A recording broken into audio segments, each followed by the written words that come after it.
قرآن وہ کتاب ہے جو در سے انقلاب ہے۔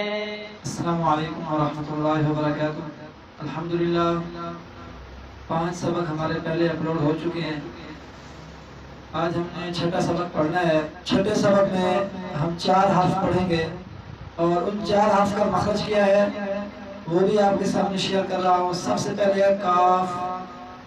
جس طرح میں نے آپ کو بتایا تھا قاف کا جو مخرج ہے، ایک قاف موٹی ہے ایک باریک ہے، اور موٹی قاف کا جو مخرج ہے، زبان کی جو جڑ ہے، زبان کی جڑ جب تالو کے جڑ سے شروع میں لگائیں گے وہاں سے ادا ہوتا ہے قاف۔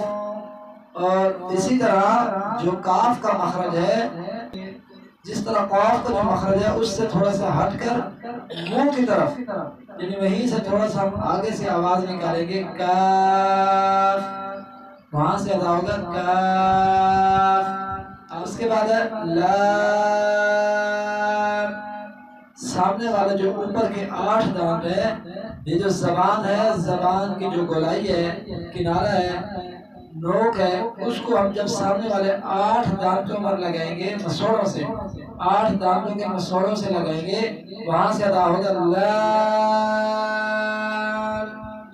اسی طرح ہونٹوں کا جو خشکی والا حصہ ہے وہاں سے ادا ہوگا میم۔ اور اسی طرح نون ہے، نون کا جو مخرج ہے سامنے والے 6 دانت، اوپر کے سامنے والے جو 6 دانت ہیں ان پر جب زبان کا کنارہ لگائیں گے وہاں سے ادا ہوگا نون۔